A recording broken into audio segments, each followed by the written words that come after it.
author of this book. The first thing I'd like to tell you, you may have seen the title, Free Trade Doesn't Work.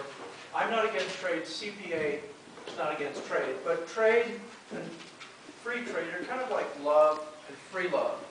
They're not the same thing, because one is frequently used as an excuse for the other. So, first thing, I thought you'd get that official. There you go. No, it's true. If you think about it, there's a lot of sophistry on this issue compared to any other issue I see in Washington. There's more sophistry on the trade thing. But numbers don't lie. This is the U.S. trade deficit in recent years. In fact, going back to 1960 on this chart, I believe. And as you can see, things were reasonably in hand for a while, and then they got completely out of hand, and then they got totally horrendous. Now, the number one thing you need to understand about trade deficit is it's real money. Whenever we have a trade deficit, that's money which Americans spend, which is not being recycled into our own country because it's leaking abroad. We're talking about $500 billion a year. It fluctuates, but it's around that amount of money. And you hear people all the time, Wall Street Journal, so on and so forth, to treat the trade deficit like it is, quote, as one so-called scholar at the Cato Institute recently told me, it's an accounting abstraction. It's not real money. I said to the guy, okay, why don't you transfer 1 million units of accounting abstraction from your bank account to mine? Okay? No, it's real money. Now, the reason for that is when we run a trade deficit, that means that we import more than we export. So it means we're getting more from the rest of the world than we give back to it. Now, how can that happen? Assuming we're not trading with Santa Claus at the North Pole, here is what happens. When we get goods from abroad, we have to pay for them either with goods that we produce today, goods we produced yesterday, or goods that we will produce tomorrow. There's no way outside those three options. Goods we produce today means that we have exports. We get cars from Japan and we send back wheat or beef or Boeing jetliners.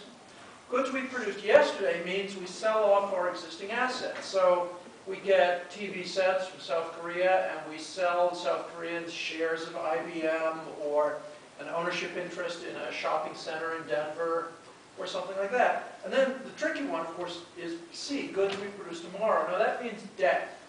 Because when you go into debt to somebody, you get your money now, and of course you promise to service that debt, and then at some point you give the money back. So what that means is when we go into debt to foreign nations, whether it's by corporate bonds or corporate loans through banks or through U.S. Treasury bills, that means that in the future we're going to have to produce goods and services in this country that we're going to have to provide to foreign nations without our getting paid. We're going to have to work for free because we already got compensated back in the day. Now, this foreign debt is accumulating and accumulating, and since 1980, the U.S. has gone from being the world's largest net creditor. You've always got to remember to look at the net numbers here. It's what we owe them minus what they owe us. We've gone from being the world's largest creditor to being the world's largest debtor. And this is an inexorable diminution of our future living standards, and it's caused by the accumulation year by year of the trade deficit. Now, the other issue with trade, of course, is jobs. When goods are made abroad rather than here, you lose jobs because people are being employed abroad rather than in the United States. Now, that's something which everybody understands and has understood for a long time. The part that people don't understand sometimes, or people understand this instinctively, a lot of you who work in particular industries have seen this, is that you don't just lose jobs today, which is a bad thing, but hypothetically, if you fix the problem, you get them back. The problem is you're destroying entire industries because although a lot of economists in the administration, I mean the Obama administration is just terrible on this stuff, but the Republicans are even worse if it were possible to stage a contest.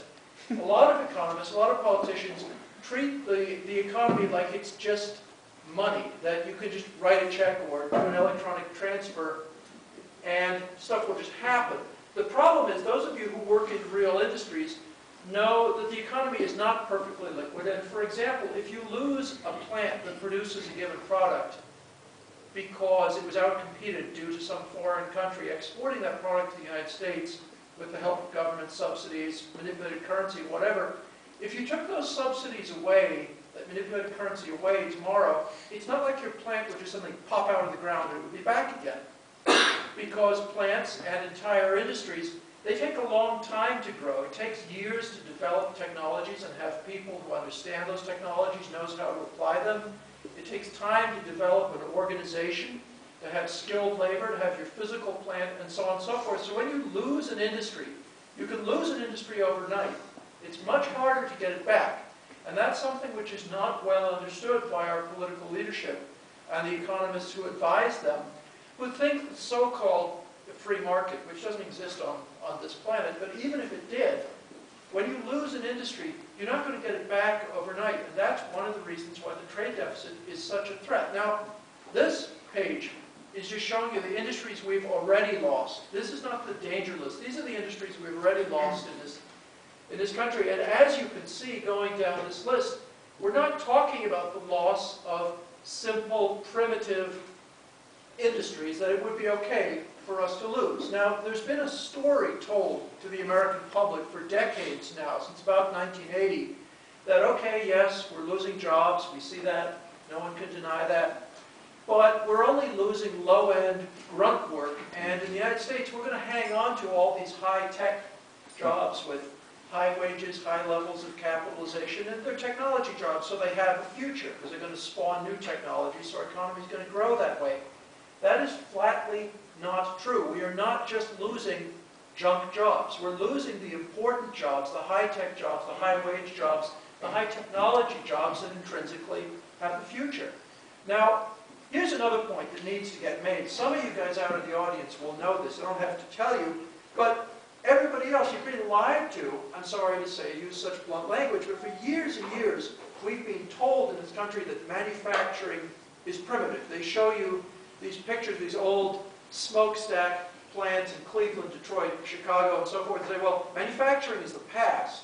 Manufacturing is something that primitive countries on their way up will do, and we in the U.S. are not. Now, I put these pictures up here simply to make the point that manufacturing is simply not a primitive part of the economy, and anybody who works in serious manufacturing industry will know that. It requires enormous amounts of technological know-how. It requires enormous amounts of skilled people, both in terms of the engineers who design it and in terms of the production workers in many industries. It requires significant levels of skill, which is why it is a high-tech field, and it is a high-wage field, and it is a field with a future. One of the clearest pieces of evidence of that is simply the fact that there are other countries who've made a much better show of it than we have. And I'm not talking about China. I'm talking about other high-wage countries like Germany and Japan, both of which now pay their manufacturing workers on average better than the United States does. Their overall incomes are not higher than ours, but in manufacturing, they have higher incomes than we do. And they both run trade surpluses, not deficits. That should be telling us something, that there's no reason to believe that manufacturing is this primitive sector that we can just sacrifice and let it go abroad. One final point I'd like to make about manufacturing is if you have one of these nifty gadgets, like the iPhone or something comparable to it, a lot of the value of the iPhone is actually, it's in the software and it's in the design. It's not in the manufacturing per se. But what they don't tell you when they give you this argument about software, intellectual property, and so forth, is that all this great intellectual property, this design, it's got to be embodied in a physical product at some point before you can sell it. The United States does not run a large enough surplus in pure intellectual property. That is, for example, selling Qualcomm in San Diego, selling licenses to Samsung in Korea to manufacture cellular phones which use their technology.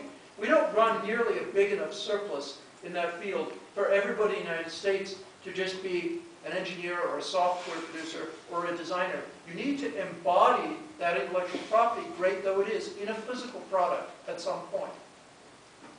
Now, the interesting question this raises, okay, is Why does the U.S. have this problem when for so long, for so many years,